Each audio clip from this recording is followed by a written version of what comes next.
Hello, I give him Boboy na pipham. Nahan Pumas the Sorgi Wapau Tana Bugidamak Lak Piba and Sigidamak Tagachari. Agi Prathnadi, Nahan Natak the Wapau and Sigima Palna, Isorbu and Nungsiba, amasung Mahakki me, Aduga Mahaki Singlupi and Nungsiba Sin. The Wahana Nahakin from the Nolukchoning Badudi, Nahanataka the Wapau Asina. Nahanaki Sinlupta Pipham Topanaki commitment, amasung Nahaki Singluki Luching missing in makha ponpham Tokpa Adugi Mahutisilandigan. Adu Wapau Sigima Palna. Nagising lupa nungsiba, nagising luching musing buhin nungsiba, adu quite maruina, isori matik minggidamak hingba punsi the chocolate badu, Eki Prathanani. Ibung Maki Wapau, Taminas.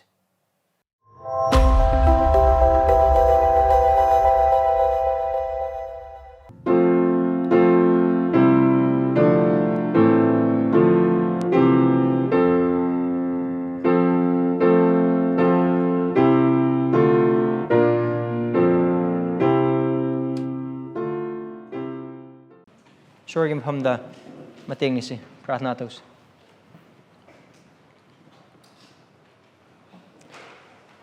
Eikhoigi palms and eikhoigi sor nahaki wahide eikoi luxury.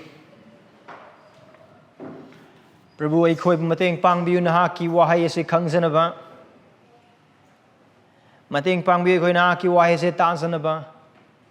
Mating pangbiu nahaki wahai se eikoi uzanaba duga mating pangbiu nahaki wahai se eikoi loksanjanaba. Nagitawai sing magitabag subibagi mapalna eikoi de Khrista utpi. Khristana pap chenba singi makhutta pap chenba singna dharma chenba wayen mapu asibu wayen haliba khudingmak sing asigi arumba amasung asigi maram sing adu khangjaba de eikoi mateng pangbi.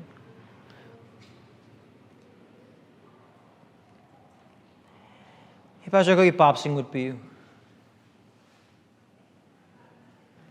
Adu haiba pap sing adu pungning hong na bagi apamba amasung pangal eikoi de pinabi eikoi bu Khristagi saktam don thokpi eikoi bu Khristagi matau lobu sing oibada naki wai sigi mapalanga sigi numida eikoi mateng pangbi naki na pamdagi nizuri Prabhu eikoi nako hangdokpi Prabhu nahan makhagi Sunday dagi nomaising numitagi hena ngasi hena thabak subi naki wai na tajanaba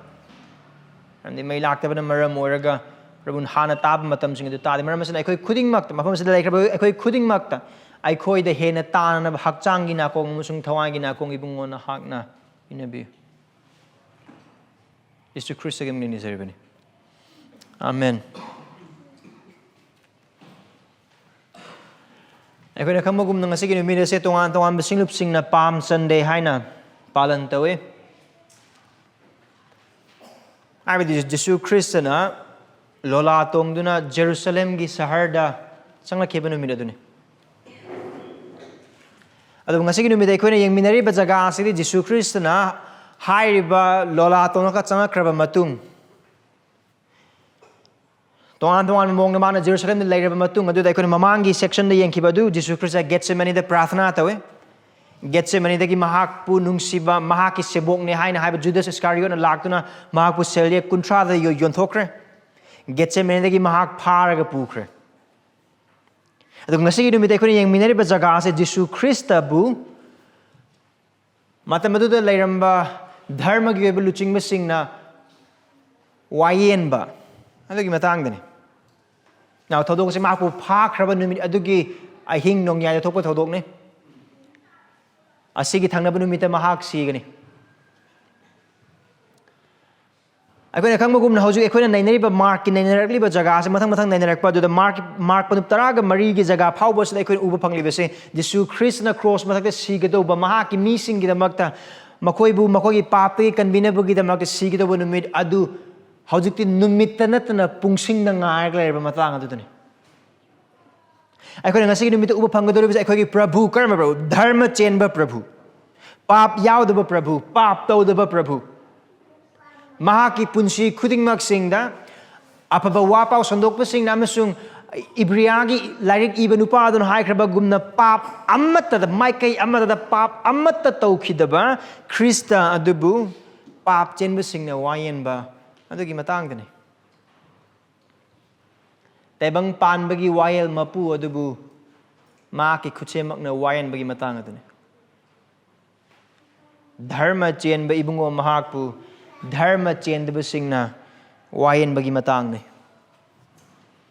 Pap tauduba ibungo Mahakpu pap thaizinbagi aranba sakhigi mapalna Mahakpu aranba tahanbagi wahilgi maphamni.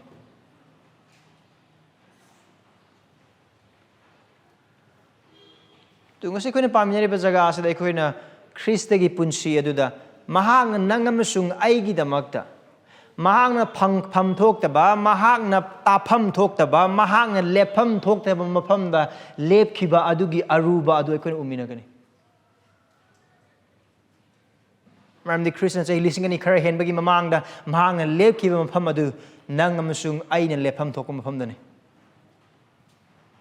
Mahakna phangkhiba ming khudingmaksing adu nangamasung aigi papna maram oiragani.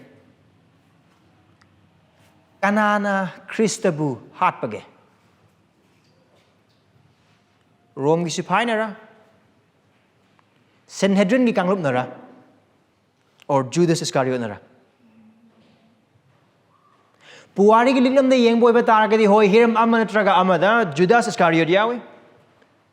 Dharma gi luchingba sing yawe. Rome gi sipai sing yawe. Pilat maksu yawe. Adu bucahi lisingani gi mamangda Krista bu pap chen masing na wahil han kiba adu gi matung da cross matak ta thangat kiba adu hai ba kanglup sing asi khaktang oibugum da khan boy ba targa chilen housing natte Krista bu hat kiba adu Krista bu lepham thok ta ba pham lephan kiba adu Krista bu pithok han kiba adu Krista bu ikai banang han kiba adu Krista gi mai da tin sidhan kiba adu Krista da kin na suhan kiba adu Krista gi mai da khupang na thahan kiba adu nang amasung ai gi pap na ne chahi lising ni gi mang nang amasung ai Jerusalem da amasung Middle East da pokhide adu bu ibungo mahang nang amasung ai gi pap khuding maksing adu Krista gi mathak ta loina mak thangar pana maram oiraga nang amasung ai gi pap adu na maram oiraga haiba Krista adu mahang letboy da ba maphamda mahang siro da ba masida mahang nang loi da ba ikai ba manang adu mahang nang kibani nang amasung ai su yawe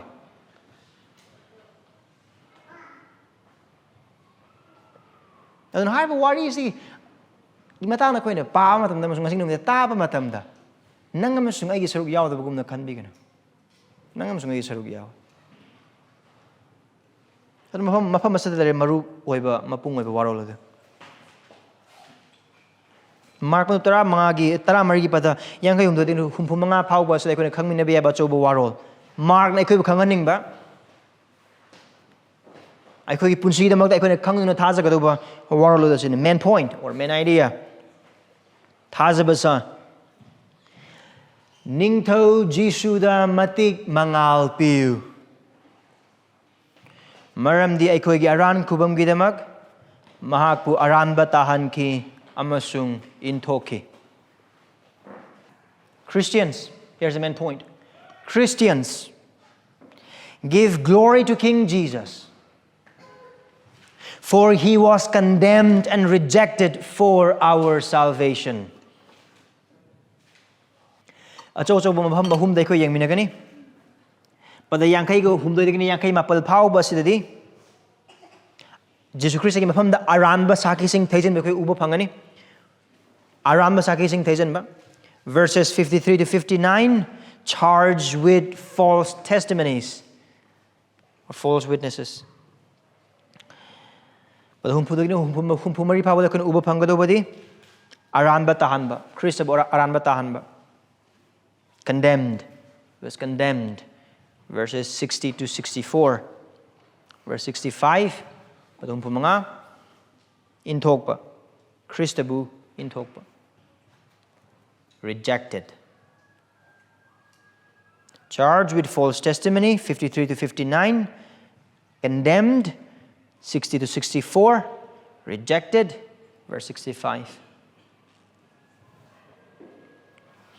Now, I couldn't come to hire basic get some money. They give me a par pure Jesus Christ. Aduga pada Yankai Humdo, they couldn't Uber Pangli, but okay, no, I target Jesus Christ. Why and Magi Ani Super Tankag now Mafamas the Mark to record term day. Yan handed the Anaski Manak the Purakana while or revenue. Aduga Hosik Pura Isina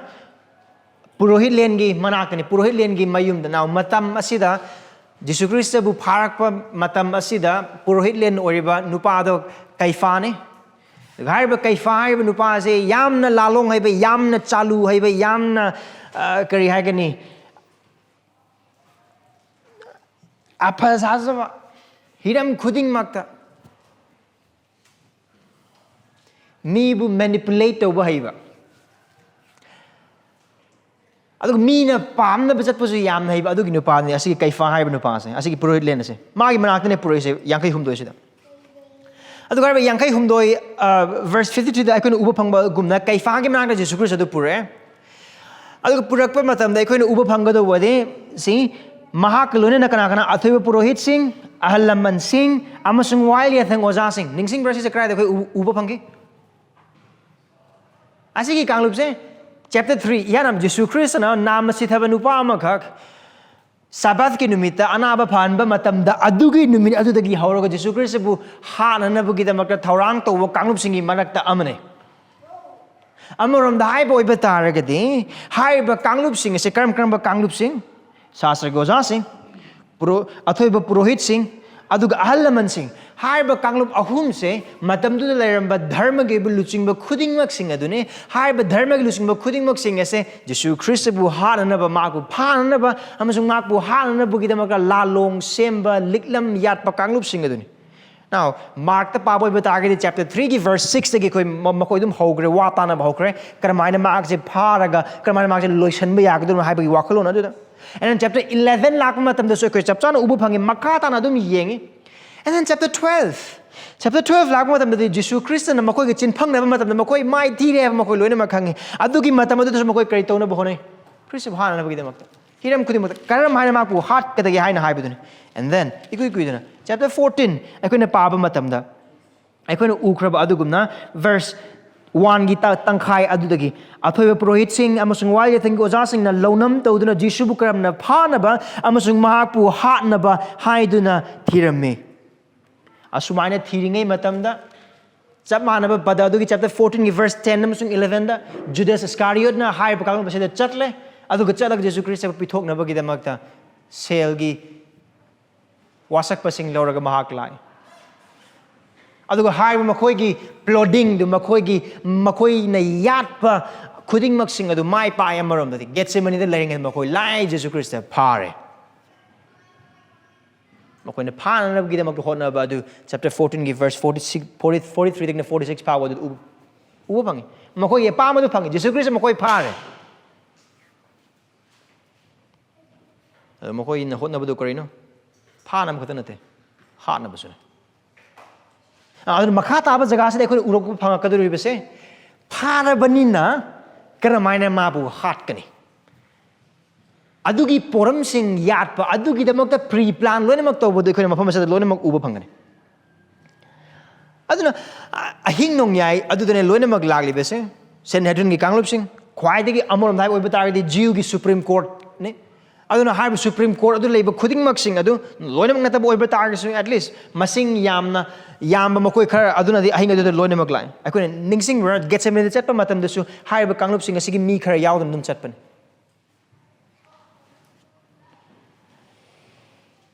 verse 54 ubu matam dadi Mark na Peter gi matang wari ma satlaw na hapsilam na ko na khanga do budi Peter gi mapumoy wari di pada humpu taruk tagi na humdraga ni thoi phawus da makata na uminar ko phangani adu mafam asida Mark na ai ko utna bhonari bese and khan matam na Peter na Jesu Christ bu yadabagi wari adu mafam asida gi hawra adu ngasi ni mite ekhoi asi gi jaga asida mapumoy ni ngoi sorni abe bo beta ga mathangi nongma sing da ekhoi yengmina gani adu makata se verse 56 adu da kamain tawge haina habida sorry 55 tagi ekhoi yengbo se athobe proiching amasung Sanhedrin apumba na Jesu bu hana ba saki thirame now makoina toriba tabak khuding mak sing se ariba walep na bada mausi da isona pira mawaya thangadu gi matungina kana gumba mabu hat pagi oiba chairak pi ba oiba taragade loinamak yanaba ayetpa amata leitaba saki ani dagi hengedobani adu moi khange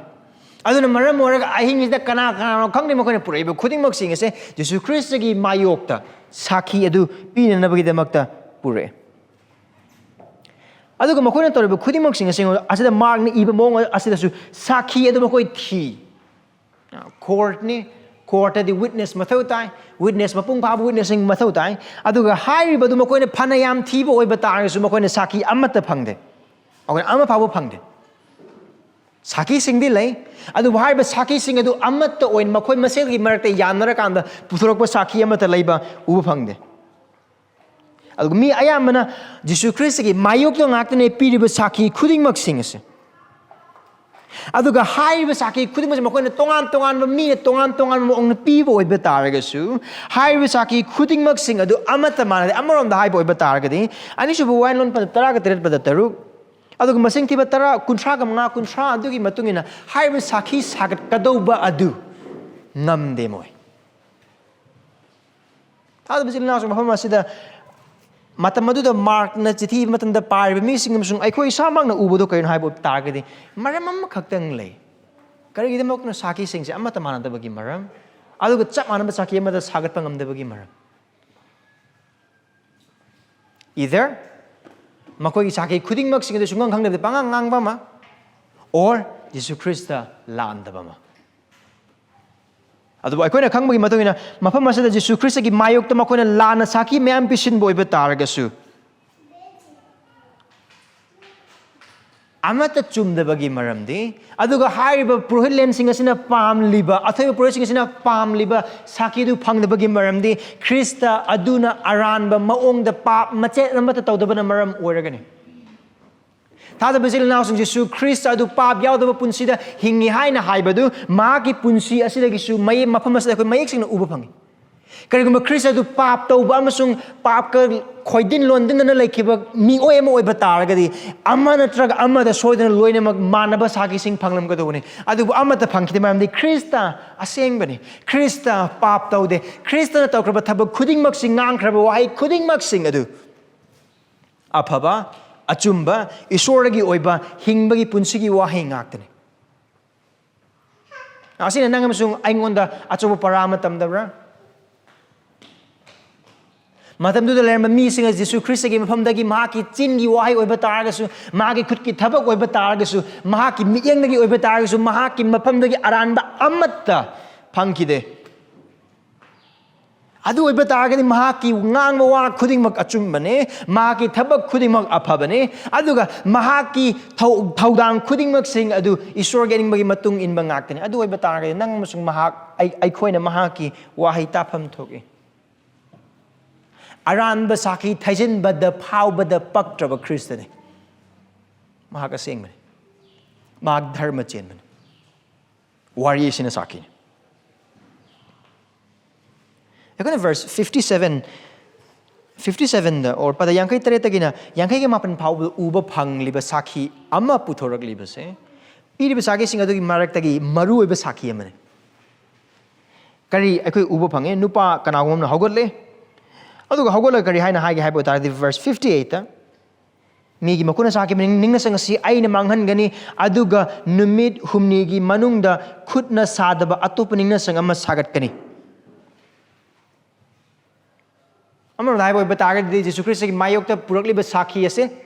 ꯖꯤꯁꯨ ꯈ꯭ꯔꯤꯁꯇꯅ ꯖꯦꯔꯨꯁꯂꯦꯝ ꯅꯤꯡꯅꯁꯪ ꯑꯗꯨ ꯊꯨꯒꯥꯏꯔꯒ ꯃꯍꯥꯛꯅ ꯅꯨꯃꯤꯠ 6ꯅꯤꯗ ꯑꯆꯧꯕ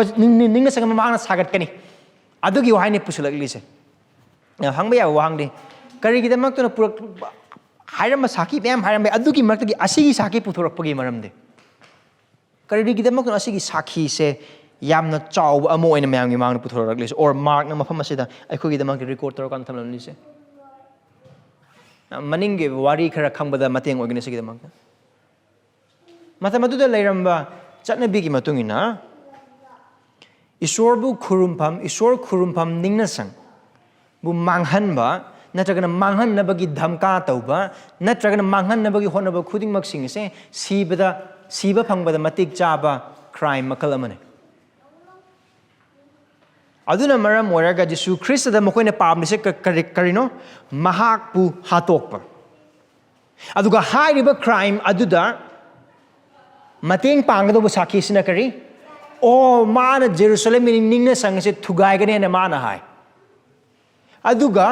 ꯆꯠꯅꯕꯤꯒꯤ matungina or Greco-Roman culture gi or Greek amasung Rome gi adu gi chanabe gi matungina adu matam do lemliba samas adu gi matungina ningna sang thugai be isor khurumpham thugai naba gi damak damka to mantra thugai na hona base siba phangba da matik chaba siba gi cherak phangba da matik chaba thong amani aduna maram oiraga haiba asimak haina bagi damakta somehow or some way asigi tanglup ahum asina mak mi sing adugi mak asi haina bagi damakta makoi lone mak phajana well plan tro kana puthorok yamna calculation galona yamna haiba singba calculation ama galona puthorok pamani I'm chamana but Jeremiah ki punchi dekho uba phange Jeremiah 26 ki verse 1 begin 9 phau bada aikoina pamba oiba targa Jeremiah na isor gi na sangi mathak lakadu ba dandi du ki matang da haidok lu matam da missing aduna mahak adu wayan bagi mapham da ha na bagi da makta purakibane so adu me even ama thoki Old Testament adu do mapham asada lone makle and I think somehow didn't know adu krai da ki no mo puthori ba londa se adu asigi saki se achumbra now, moine puthoro ragli base John Pandup ani ki pada ani dagini. Yesu Khristana hai ki buwahay mani.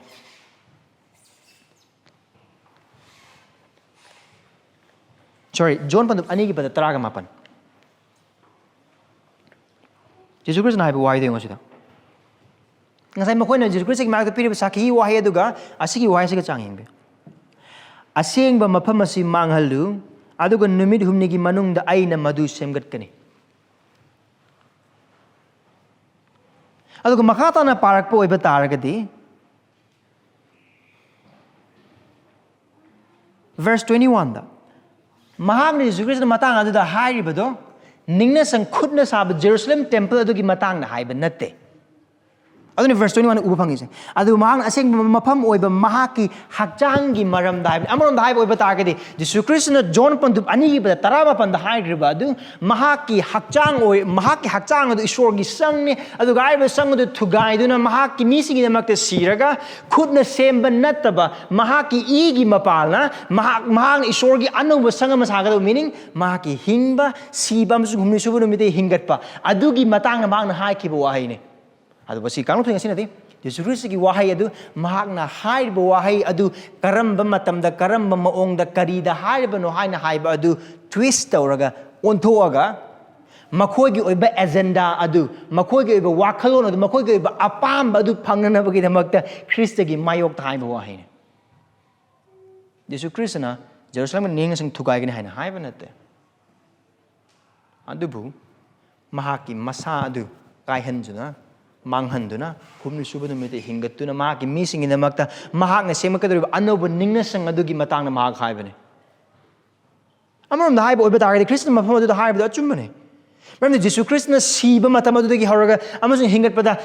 Jerusalem gi ningna sang adugi kanaba kariya matha laide technically Jesus Christ na siraga hingat pa matam da ningna sang adugi phijang segai ga dori amasung segai khrabane aduga irat boy kanaba amata leroi maram di matam pumna maki oiba irat po adu amukta da Jesus Christ gi hakchang da lone mapung pabo oire aduga mahak na mahang mangon thajara khraba khuding mak sing adu mahaki sang oire adu chumani adu har missing asina de adu khangde lan asine adu khan bai oma Jerusalem temple manghan bagi matang da pandup taraga humdoi da mangna tambi khre of course mangna tambi ki adu Jesus Christ mafam adu da tambi ki ba adu yana ma de magi sebok sing dane adu ko sebok sing tambi ba adu somehow or some kana go taram boi ba taraga so adu gi matang da lana tai man Jesus Christ na mark pandup taraga humdoi da mangna Jerusalem gi ningna sang gi matang da manga do adu gi matang da han hai ki ba prophesy to ki ba adu asini isor na hai ningna sang do manghan bagi matang da mana manghan bagi matang da natte hiram kuding mang tay yang lakpa matam da makoi na hai ba se karma wahai no hai na hai boi ba taraga di chum da ba seng da ba aran ba sakhi sing ngak tane adu no kede verse 59 da even asigi sakhi phawda amata manade meaning mausigi waya thagi matungina chap manaba sakhi ani dagi ne hen badu hojuba makoi phangba ngamde karamana toramgani kanglup ahum do purohit len athoiba purohit len sing ahal laman sing amasung wali thangi oja sing asigi mafam sida su ma hal horoidra adune andi makoi Krista hatpa pame Krista manghanba pame aduga thada bisil announcing verse 59 pawus la eikhoina uriba khudimok sing Jesu Khristagi maiokta aranba saki pisalliba amasung Jesu Krista bu aranba tahanba honeriba khudimok sing ese haiba kaglum ahum sing Shastragi oja sing athoiba purohit sing amasung ahalaman sing asina khanglabasu khangdrabasu makoin toriba khudimok sing se masiha adu thokani haina thagare se iba nupa aduna haikraba khudimok sing thokliba ngakni thagare se masung kuntraga manga masung kunga tareta Khristagi mayokta lanna sandokadoba amasung mangonda saki aramna saki pisingadoba adugi matangda hana thagari se sakpa singna haikre aduga harba hojigi matam asida loinamak thungi asine kaino makhoina tauribase Kristabu aranba tahannabagidamakta aranba saki sing thaisanba adubu asigi tangkagasi phawbudade makhoina tawba ngamma karimta leite marni mapung phaba amma toiba saki amata phangde adubu kaidawe hat pa pame hat na maram dum makhoi dum thirakani aduna saki sing adu mai paklaktaba machin tumme haina khalamba khudimak sing machin tum khalaktrabada kaidawe kaifa thabak adu magi makhutta paire mana and that's what we see verse 59 dagi 60 dagi maduda purohit len kaifani sise aduda mayam da lepkhatuna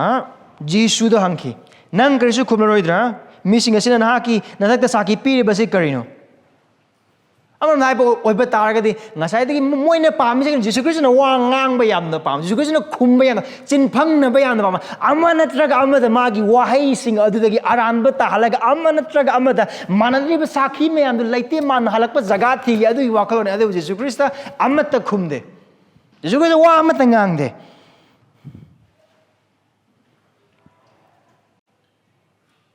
even adu you hang to the power of the verse 61 adu Jisuna kaisu kumna tumina lairamina karigidamak na Christ tumina lairise karigidamak mak tumina lairise of course Josiah pan biangkai humdo gi pada humam sung teret pab oi batagade asimangne Jesu isorgi awaba khangba managi punsi adu asin hatpham na chingliba yawam magumna chingi adu maki maya ma amata kathokloi of course adu ni mamas da kon uba phangni base adu ichile naw Jesu Christ na wa ngangdre base mana ngangdre base mafam adu da lairimliba sakhi piriba mi sing natragana mayam sing natragana romgi sarkar natragana pila natragana dharmagi luchingba oiba kanglup ahum sen hadin du kibagi marmadi amata natte maramdi chapter 12 ningsing se haiba kanglup ahummak asigi mi oi amana traga amana laakana Jesu Christ aramda tahanabul loine mo khona khrabani mangonda adubu Khristana magi matik loine ba wahang amasung paukhum singda makoi paukhum piba ngamkidraba mi sing ngaktane Jesu Christ asigi ahum se kanglup ahum se kide mangonda khumna bagi paukhum leitabra malang khaina lei Mahaki paukhum khudingmak mahaki paukhum amada makoi machila mata kang mangamdaba paukhum sing Khristagi mafamda of course lay chapter 12 aduna sakini adu karigidamak no Krishna khumdabagi maram karigidamak to no Ningthou sing Ningthou musung Prabhu singi Prabhu asengba Ningthou asengba wayen ba mapu hain haiba oiba taagadi Khristani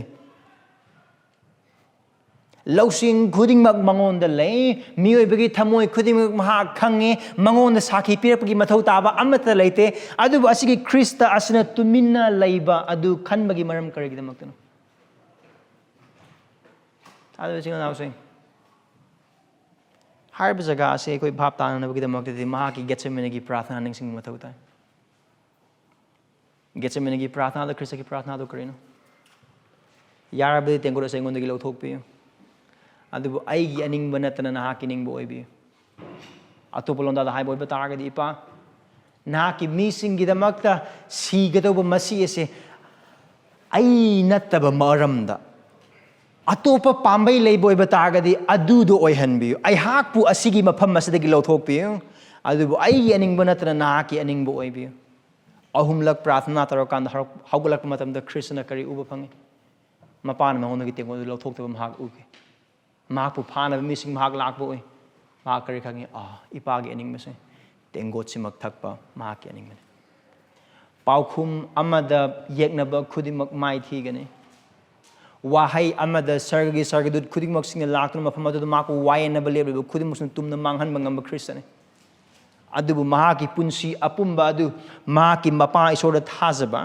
mahaki mapa gi aningba adu da haiba inba aduga mahaki mapa gi pangal adu da thajaba amasung makha ponba aduna maram oiragani maramdi tengot adu mapa gi asawbugi tengot thakpa adu mapa gi aningbani haibadu Khrista yamna make senkrabana maram oiraga aduga Khristagi aningbuju mapa gi aningbuduna maram oiraga mahak pau khumpidana mafam asada mahak lepa amarom da haiba batagadi atopa londa atopa maike yamda yang poi batagadi karigi damakto Khristana tumin laikibagi maram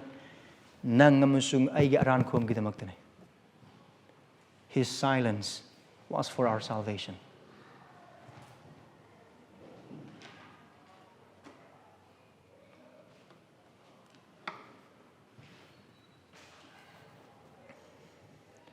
Matik mangal gi ningthou adu khwaidagi tonba maongda lanmi tengol gi mapu adu khwaidagi tusonaba amo oina lepkribase nang amasung aigi aran khubamgidamak this glorious king humiliated this Lord of hosts seems weak for no reason but for your salvation and my salvation.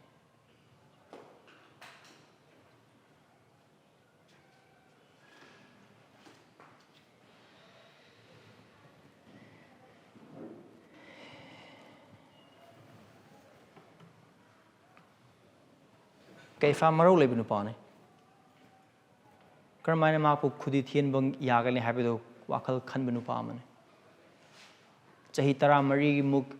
asigi athoiba purohit len gi luching ba moina lerakpana maram orakanda ayamana chahi mari de lona mak losamina adu chahi tara ga mari dagina if I'm not wrong tara ga mari dagina hena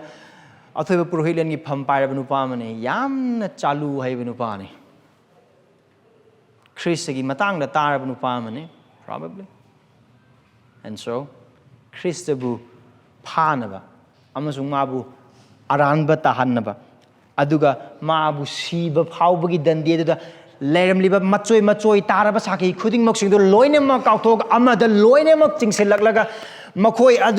adugi apumba aduga loinana pilar ki manakta puba yanabagi damakta agmagi wahang ne verse 61 loslakpaduda Hagat nariba ibungo adugi macha Krista adu nahakla. Ishwargi maming pande?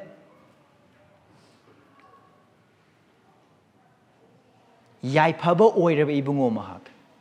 Ishwarni mana hai Jehovah adugi macha ni padu nahakla.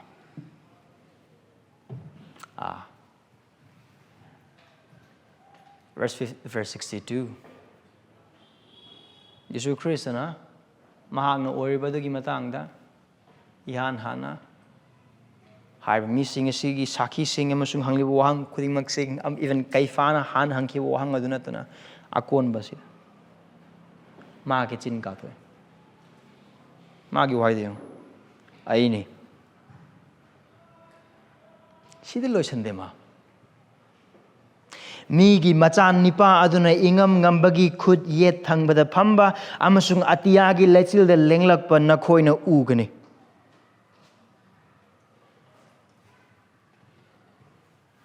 asigi matung de koina kaifana tabu ubudo karino magi phiron segaiba de koina uba phanglis right pendaba soundingba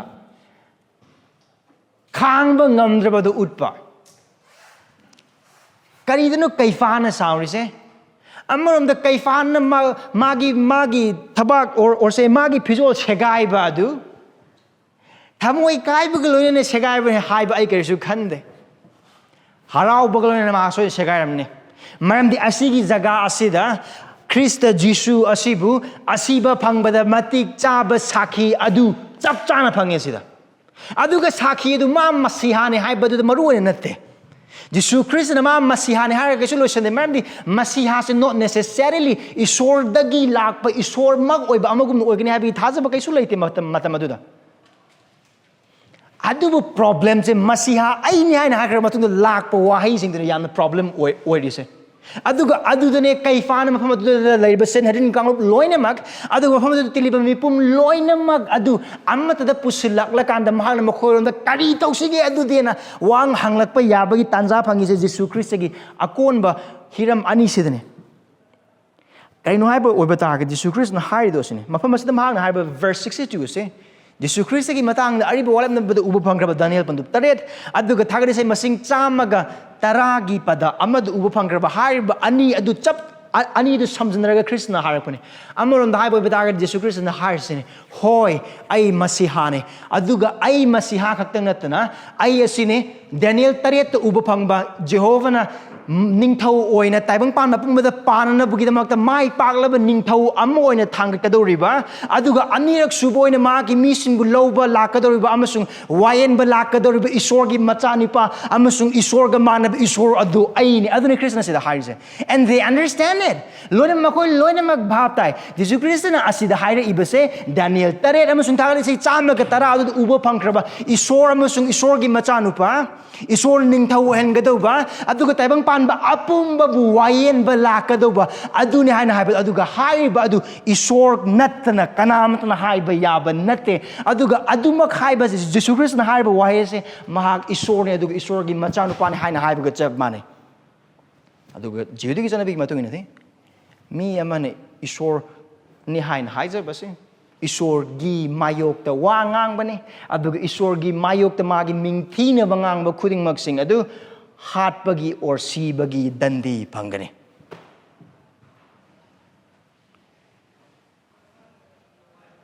adu mo mafam sida thoklibase makoina khangde Jesu Christ na mahangna oiriba adu iso ariba walam na bagi warols khuding maksing adu dagi mahangna haipa matam da tasing bagi haiba oiba taragadi mahakna segariba mapi se pukning hongbagi mapi segaiba oiramba oiba taragadi Kaifas apaba amasung yaipaba oiram gadawani adubu natte nunganna thamoi aduda Krista bu hanana bugidamakta silliba lalong adubu mapung phawa ama oina aduga makhoina ningjariba khudimaksing adu phanglagani haiba wakalon sing aduga loinana purohit len amagi thamoi kaiba amasung maki akhangba haiba khudimaksing na mi asina haibase isorgi mayokta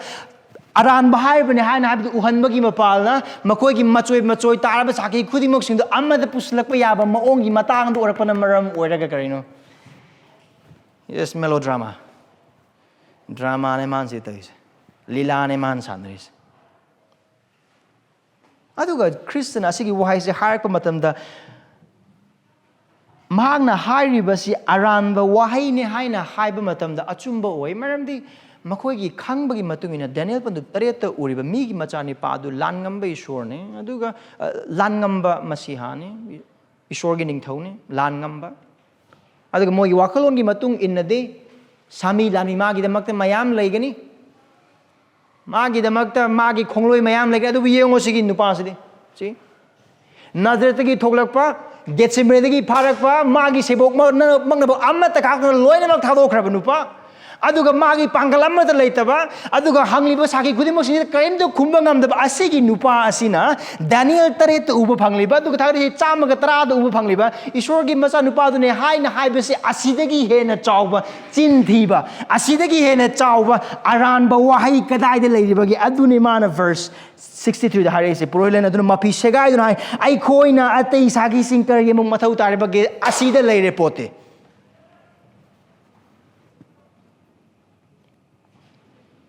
Karino mongonda Jesu Christ thajiliba maralse verse 64 Isor buthi na ngangba andu na khoina tare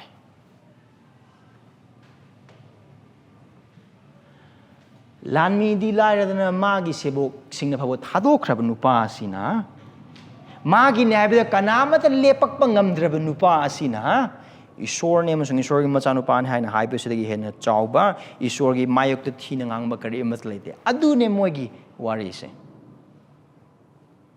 ꯅꯈꯣꯏꯅ ꯀꯔꯤ ꯈꯟꯕꯒꯦ ꯅꯈꯣꯏꯅ ꯀꯔꯤ ꯈꯟꯕꯒꯦ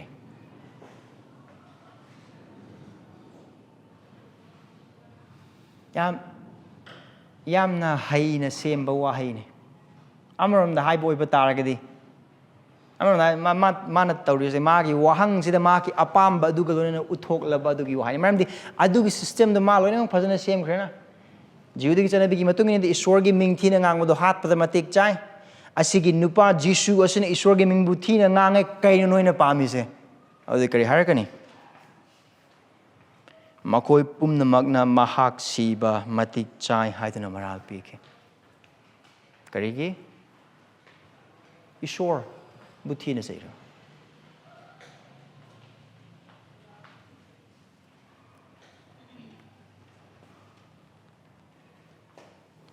ꯀꯩꯐꯥꯅ ꯍꯪꯈꯤꯕ ꯋꯥꯍꯪ ꯑꯗꯨ ꯈ꯭ꯔꯤꯁꯇꯗ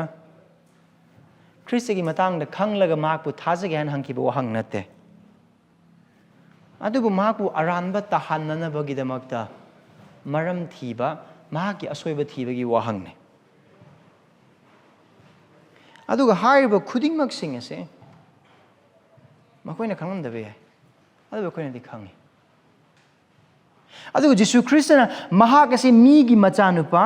ingam ngambagi yet thangbada phamba amasung atiyagi lechinda lenglakpa nakhoi na ugani haina haiba wai Jesus Christ machin thiba natte oidaba ngang bonate mahak mag migi machanupa aduni mahak mag ishor gi machanupa amasung ishor aduni mahak mag taibang panbagi wail aduni hairiba kaifa amasung senedrin sina khangdriba adu aikoina khangbadudi karino hairiba numit asidadi taibang panbagi wail mapu adu makhoigi wayen bagi phambai adu da phamne adubu hairiba Christus na anirak suna mahaki matik mangal na taibang panbagi ningthou amasung wail mapu na lakpa matamdadi the table will turn the verdict will be reversed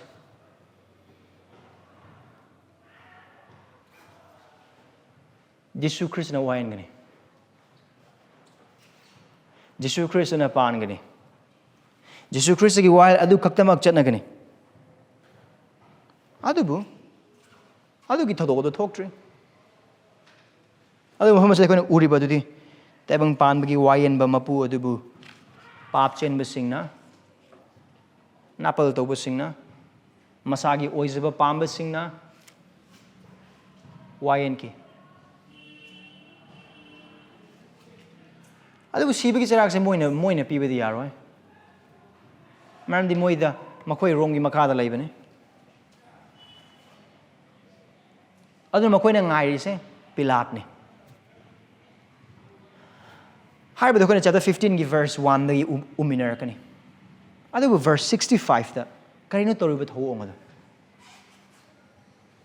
mayam gi mang da saki mayam adu amata da punsin karino Jesus Christana ishor gi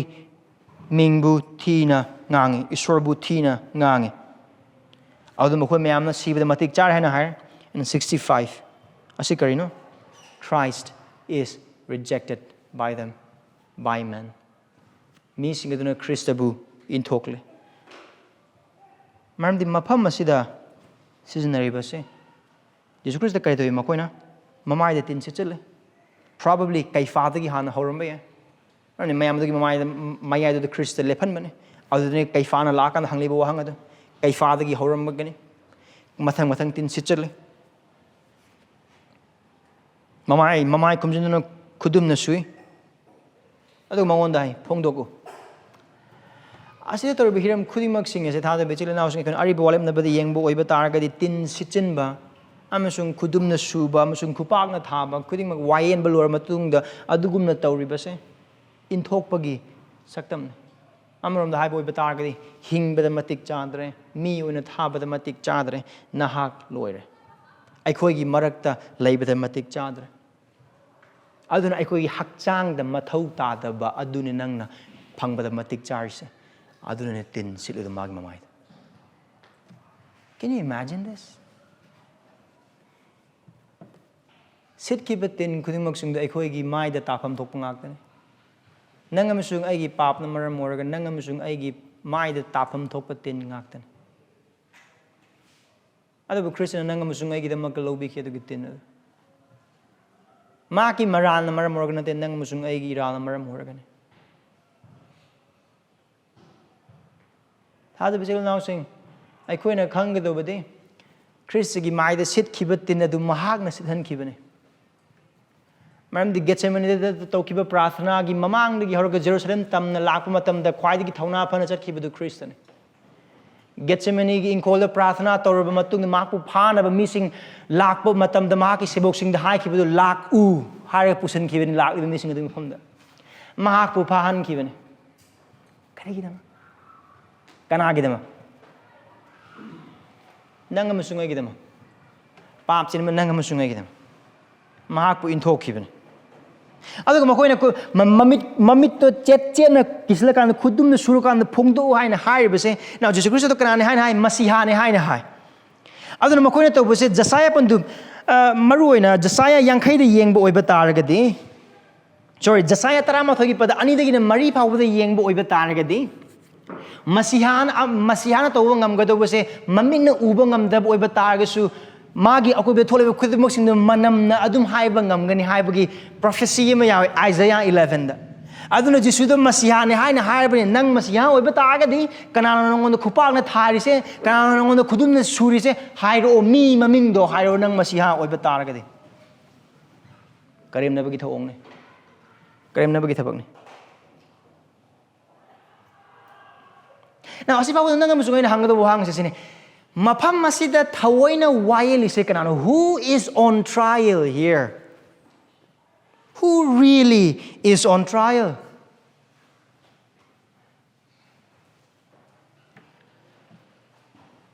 Sanhedrin Singh na aduga leiba mi sing aduna ore koina ba khan be oh Jesus Christ ne wayel ise right nate maruna Jesus Christ nate mapham masida wayel ise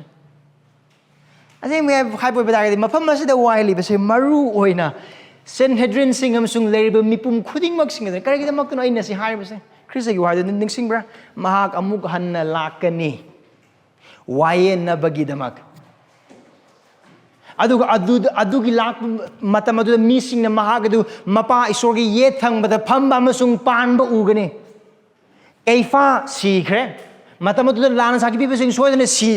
sikre bang aktane makoi soidane urum lagani Khristagi matike masuk manga adu man anina su lak matam soidane ugani adu oibata targadi taseng na wily bese who is on trial on really here all men including you and me adu nangam sungai lakni mamang hai ba Sanhedrin gi jaga sida ekhoi haram tang chatkhise Karigdamak to makoina Jesus Christ wali bagi maramdi karigdamak to makoina adugi thodok thok haliba khudimok sing do chapter 3 dagi karigdamak to thok lebi do maramdi hai riba luchingba sing ase dharma gi luchingba sing napal na thanba mi sing ne aduna makoi gi napal aduna maram oiraga makoi gi mathak ta lakka do khudimok sing adu makoi pamde Jesus Christ maming chat khale magi tungin masing mayam yam khale aduga magi tambiba khudingmak sing ase makhoi gi lana tambiba sing adugi mai loina mak orakpana maram oraga mi sing na magi khonjel sing tabudun helakpadun maram oraga haiba dharma gi luchingba khudingmak sing ase makhoi gi mafam mang ki gedra haina ba gi insecurity akiba moida leitaba nate aduga makhoi gi mai pakpa adu mangla dra amasung mai pakla roidra haiba gi akiba makhoi da loina mak le Asi kaktung sunate Jesus Christ na makoy gloina ga wari sana ba matam khuding maki makoy na Christ bu aranba tahan ba honar ko matam khuding maki adu da Christ na makoy ulise karino makoy gi aphasa ba masagi ta khanba masagi nungai ba da thiba masagi tongja ba da thiba anan karino dharma chendab asaw ba makoy gi dharma chendab asaw ba kari gi damakta Chapter 11 the Jesus Khristana ninga sangadu loina mak sengdokpa matamda aduda mangli bidu makhoi gi paisa ne aduda mangli bidu makhoi gi lanthum ne nongma da makhoi tale paisa me amadu gi loina mak manghali bini Khristana chumna thabak torok matamda aduga Jerusalem mapum da leiba judi maza khudi mona Jesus Christ gi tungi lakhi boiba targadi makhoi na lan na tawri ba thabak sing adu ishor gi khurumpham haija pham adu daku singi lepham oili ba du loina mak senglakpa matamda di makhoi loina mak mangani makhoi mapham loinamak tatkani mayang ikai khunu ba moidagi loinamak mangani loinamak khange adugi akiba mayam adugi napal adugi aphasajaba adugi chauthokpa mayam khudingmak sing aduna maram oragani makoina Khristabu wayanaba amasung makoina Khristabu hatoknabagi honribise. Now tell me, who is on trial?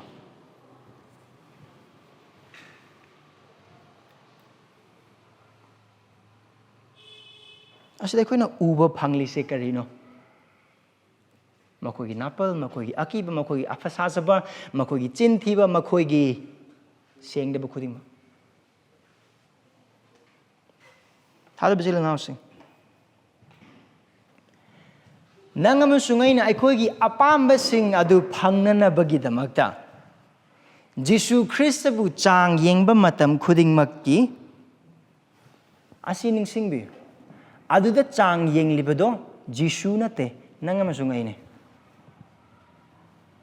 Whenever we put Jesus on trial to meet the desire of our heart, know this, the trial falls not on Jesus,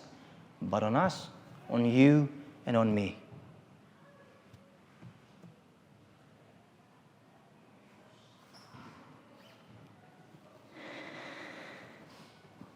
Adugi trial aduda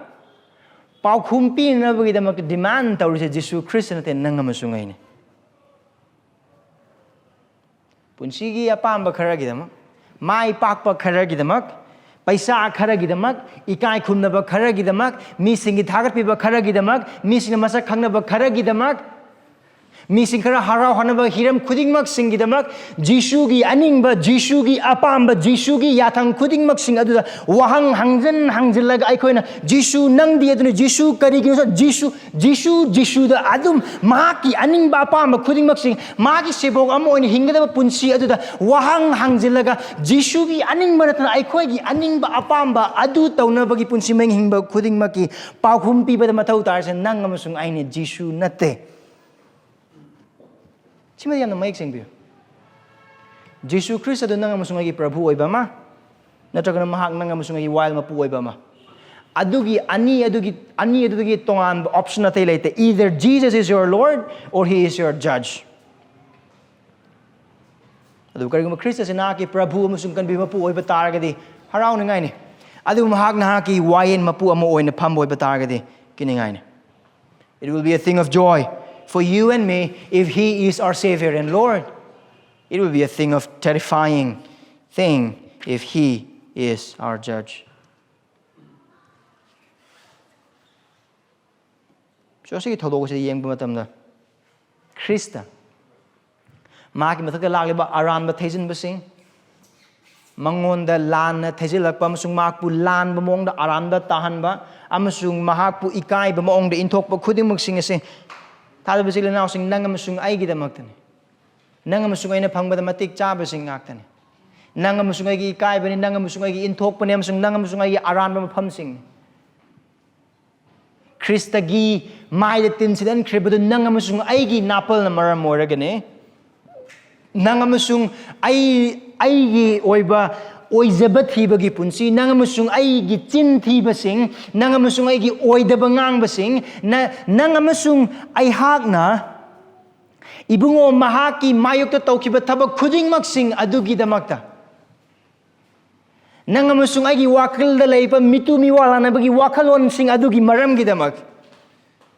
nang amasung aihakna akoi thabak na or akoi miyeng na huran kiba sing adugi damak Eikhoi miwa ngang na kiba matam sing adugidamak adu eikhoi ichile inaw sing buthi na ngang kiba matam sing adugidamak ichile inaw sing gidamak ta phang na wakal khan kiba matam khudingmak sing adugidamak nang amasung ai pusile ba pap khudingmak sing adugi phangpham tokpa khudingmak sing aduna maram oiraga ne Khristagi mai dase kiba tin tha kiba khupak amasung su kiba ken adu iba targadi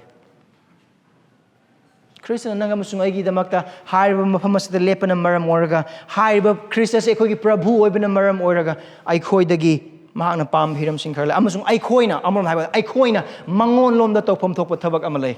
thabak sing klei looking unto Jesus demands us something. Now I load magti hairo. Here are 4 things that I have chosen. Here are Mari kaktan. nangamsung aigi mahut mafam da lep kiba nangamsung aina phanggadauba khudimok adugi mafam da leptuna phangkhiba Khrista adu oibena maram oiraga amsung Eikhoi Mahakki mising oibena maram oiraga aduga magi thabak adugi mapana khibu kanbibena maram oiraga khibu ishorgi machasing amsung magi ningthou leibaki nagrik sing ohanbena maram oiraga ihan hanbadadi Eikhoina Mahakpu khurumduna mangon matik mangal pipham thoi. Worship and give glory to Jesus. Mahakpu khurumba amasung mangon matik mangal thagat pa khudimok piba. Maramdi haiba Khrista asina mahak masabu nangamasung aigidamakta loinamak sangdok sa Philippe pandup ani da ubodo dune. Sargagi pambal isorgi isor oina isorgi matik khudingmak sing adu da ikai khumnaba ga loinaba mingthon adu da leiba Khrista ne. Adu nangamasung aigi pap na maram oiraga mahak masada masabu nangamasung aigi pap ki maram gidamak am nangamasung ai eikhoigi pap na maram oiraga isorgi phangba matik chaba asabu tengot adu thagnaba gidamak mahak masada masabu sangdok chaki aduga taibang panbagi wayel mapu adu nangamasung aigi maram gidamakta taibang panbagi mioi singna papi singna mahak wayel hanki aduga nangamasung aigi damakta mahaki mapai sorgi haiba inki aduga mahaki mapai sorgi haiba inba adu mahaki asaw bagi tengot adu loiba phabo thakpa adu mahang nangamasung aigi aran khomgi damakta thakki tadab jilin housing Khristana nangamasung aigi damakta amasung nangamasung eikhoigi iphamda eikhoigi ihuta tawbikraba kanbibagi thabak ikai bagi mapham chainagi mapham amasung mapagi asaw bagi tengot thakbagi pipham ase nangamasung aina phangbada matik chap amata natte Khristagi adu nangamasung aina Khrista ba khoi prabhu aina phangjare kanbi mapu aina phangjare adu oiba targade nangamasung ai mahakpu khurumpham thoi nangamasung ai mangon da mati mangal pipham thoi eikhoigi punsigi leiriba sana lupa lan thum ikai khumnaba mingchet khudingmak sing ase loinam eikoi isa ase sinabagi damal ka thokcharaba phawbada eikhoigi thawai khudingmak sing ase mamal piduna lehelabada phawbada eikoina phanglaroi do bodu Khristagi mapana nangamasung aibu pinabire lombana deba punsi paptagi kopi ba Khristagi hingba siba amasung hingat padugi mapana adu bitagade nangamasung ai mangon khurumpham thoktabra nangamasung ai mangon thagat pham thoktabra eikhoigi punsigi pandam singna piba ngamdaba eikhoigi punsigi apamba singna piba ngamdaba eikhoigi punsida phangkriba ikai khumnaba singna piba ngamdaba imung manungna piba ngamdaba ima ipana piba ngamdaba icha singna piba ngamdaba nupi na piba ngamdaba ipum napuroba singna piba ngamdaba adugumlaba mamal yamlaba aran khubam adu Krishna pibena maram oiraga mahak khaktabu khurumba mahak khaktada matik mangal pipham thoktabra nangamasung na hangba yabo hangde Krishna nangamasung gi damak tawkraba arumba thabak asigi arubodu khangna nangamasung ai mangonda khurumbagi punsi du hingbra ngasigi numita nangamasung ai punsi si mangonda matik mangal pibagi punsi du hingbra nangamasung ai nangangba wangang setpa phije amasung leiba punsi mahing amasung lowba decision khuding maksing aduda ibungo nahaki matik mangal oirabadi haibu wakal aduga lowbra or ai nungar di yar ai matam phangor de yar aibu misina masa khangbiradi yare aina panubase phanghoradi yare paisa khara phangadi yare ikai khunba khara phangadi yare ai imung safa horadi yare adugi wakal lon adu ai ko decision lobra natragana nangamasung ai gi damakta awaba khangduna sibi khraba Krista asigi matik mangal adugi wakal todana nangamasung ai decision lobra hal bachil now saying ai ko edu topam thoi eikhoigi thagat pa amasung punsi amasung thawai khudimok sing phangbada matik chaba adu Krista khaktani atei kana mat nate ani subadadi Krista eikhoigi damak asigma punsi se hingbi khibena maram oiraga Eikhoi Mahakki makha ponpham thoi amasung Mahakki haiba inpham thoi second is this Jesus deserves our submission your submission and obedience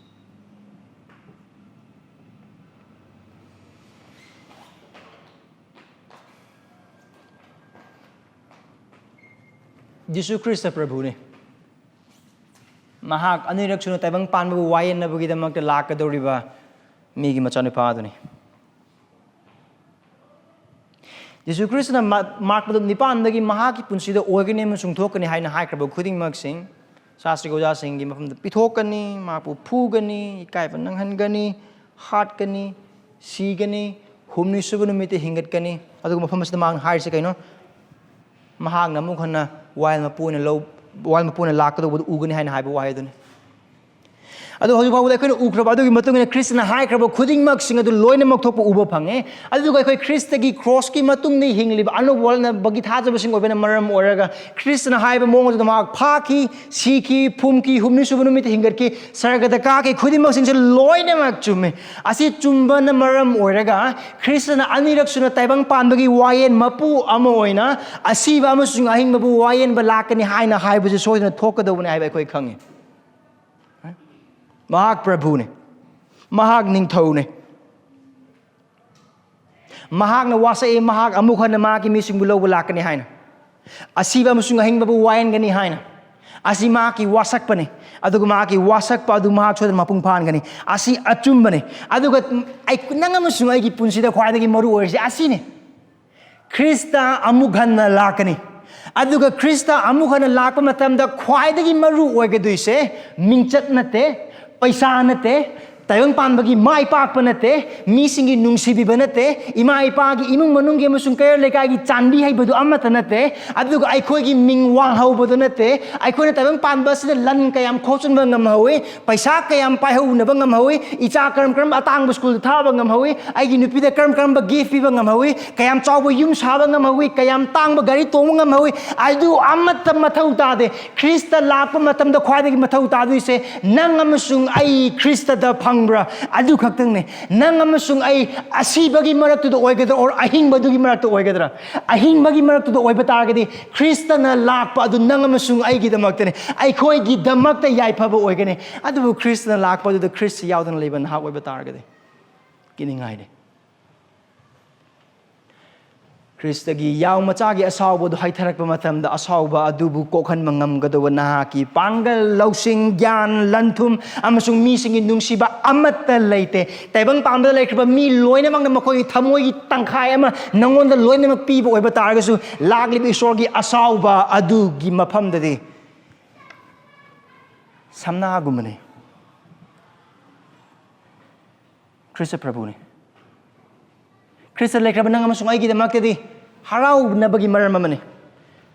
Adu Eikhoina mu hangado basi haiba Khrista duna lakpa matamda Thajabasa kraba nang amasung ai gidamak da khwaidagi mathau tagadu se Eikhoi Mahakki Thajaba yaba manai oina taibang panba hingki bra adu khaktan Khristagi wahang adu khaktan Eikhoida mathau tagadu se migi natte aigi apamba natte Khristagi numit aduda Maina chaktana mangdana laigedobase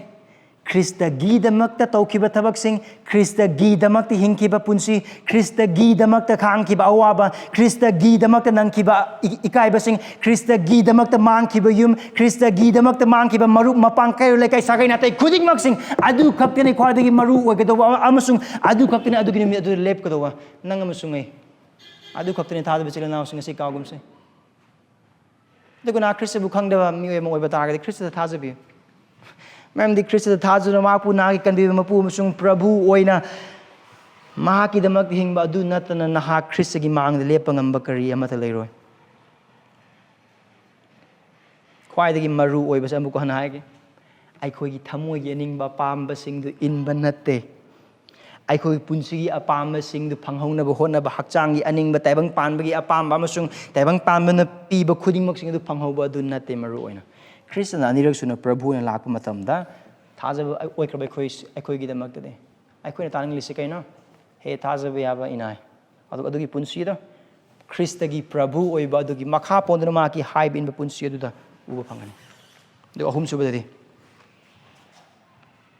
Khristana nang musung gidamak lepikiba punsi asna maram oraga Eikhoi gi punsi dagi upham thokpa adudi mahaki minggidamak ta awa anangsing ningthijana khangba to suffer well for Christ. 1 Peter chapter 2 verse 21 to 25 how do they yang ahanba Peter pandub ani padakun ga mathoi dagina kun ga mga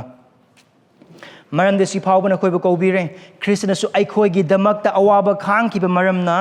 nakhoina mahakki khonggun lizana ba eikhoigidamak khudam ama thambiram le mahakti pap ama ta taukhide mahakki chinda namthak ama ta phangkhide mahakpu thina chairabada hanna thina chaikhide mahakna awaba khangbada mahakna makhoibu kihallamde adubu masamakpu chumna wayen ba mangonda sinajaki पाप लोमदा सिरदुना अखोइना धर्म सिनबरोमदा हिंगनबा उथक्ता मसामकी हक्चांगदा मसामकना अखोइगी पाप पुबिखि माकी चैफमना नखोइगी नाबा फहनबिरे मरमदि नखोइ लमुक नरिबा यावगुम ओइरमे अदु हौजिकि नखोइ यावसेनबा मपुदा अमसुं नखोइगी थवाइबु यंगसिनबिरबा मपुदा हलकले अदि थाजब नंग अमसुं अइ मतांगदनि पीटरना हारिबसे अदुगि पीटरना मफम असदा हारिबसे ख्रिस्ता निंगसिंगब्रा Peter मफम अदुदा मा यावे मैतिगने मा ले अदुगि मफम अदुदा ख्रिस्ता अदुदा तौख्रिबदा proudly he saw it all अदुगी मतुंगिना अैखोइना मागी तुंग इनबा थाजबा मम ओइना मागी मिंगिदाmak अवानंग खांगनबगिदामक्तने थाजब सिले नाउसिंग अैखोइ मागी तुंग इनबा याबा तुंग इनबा थाजबा क्रिश्चियन सिंग ओइना अैखोइ अवानंग नंगने माकै खुदिमक्तगी हिरम अम्मा नत्रगा अमदा अदुगा करमाने अैखोइ अवानंग खांगने ख्रिस्ता अदु अैखोइगी पांदमने ख्रिस्ता अदु अैखोइगी अचौबा पांदमने नंगमसुंग अै ख्रिस्तागी मिंगिदामक्ता पुंसी मांगबा याय लंथुम मांगबा याय इमुंग मांगबा याय अैखोइगी लेबा खुदिमक थबक मांगबा याय पुंसीदा फंगेना तालिबा पांदम लोइनमक मांगबा याय ख्रिस्तागी मरमगिदमक अदुबदु याय फबने अदुग मतौबदुना ख्रिस्तागी अवाबदुदा अैखोइ सरुक फंगमिनबसिंग ओइहनबिरिबने अदुना ख्रिस्तादा येंगदुना माकी अवाबा खांगबा मतौदु तमजुदुना माकी मिंगिदमक अैखोइ थाजबेना अवाबा खांगसे अदु ख्रिस्तागी वहाइदु मरि सुबदु देसिने Christian नंगम सुंगै पाबसे Mahagana anirak sunu lakpadu khawrang na ngaiba asagloina mari mark soidana lakani mahagna wasak pikre be hopeful about his return mark soidana lakani nangam sungai bulona ba saragada mafam adugi matik yamna lei mahak hoju nangam sungai gi mafam thawrang tobiri mahak lakani mahaki wasak ba khudimak singdi hoi masung amen amzen thada bizile nausing Christ da yengtuna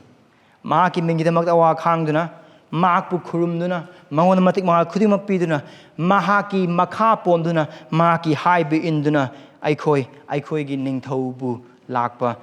ngaise asada hingse maramdi madumak ibungo mahaki aningbane adun thajabasa Ningthou Jisuda matik mangal khudimak pi maramdi eikhoigi aran khubamgidamak mahakpu aranba tahankhi amasung inthokkhi Eikhoina se asigumba phangboy batargadi Eikhoi yaifaba singh laibak thiba singh nate प्रार्थना तौस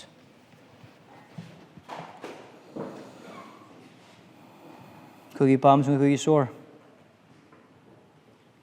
ख्रिस्टगिदमक थागतचरी रुंगसिंग नुमितना की वाहेगी मपालना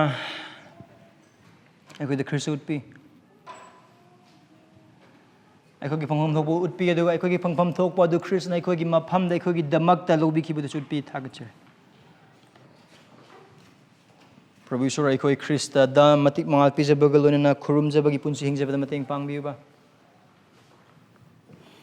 प्रभु अखोई सोले अखोई the Pongal पिनबियु अखोई the मपुंग फादब यामना लई अइंगोंदसु लई मतेंग पांगबियु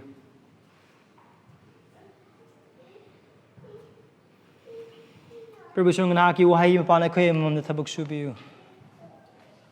अदुगा आशा मांगदना ख्वाइदगी मरु ओइबा Hiram अदु खक्तंगिदमक हिंजननबगिदमक अखोइबु ना की थवाइ सिंगना मतेंग पांगबियु अदुगा ख्वाइदगी मरु ओइबा अदुगिदमक हिंगबा पुंसी असे अखोइना लेबा मफम खुदिंगमक अखोइना ओइबा जगह खुदिंगमकता हिंजबद अखोइबु मतेंग पांगबियु प्रभु नहाकना अनिरक्षुना अखोइबु लौबा लाकपा मतम अदुदा ख्वाइदगी मचंग ओइना मांगदना लेगदौबा अदुगिदमक अदुगी हिरमसिंग अदुदा पुंसी हिंजबद अखोइबु मतेंग पांगबियु इसाने साबा मिनमजब अखोइगी थमोइसिंग अखोइबु कनबियु ऐकपु कनबियु यीशु ख्रिस्ट की मिनिजरबने आमेन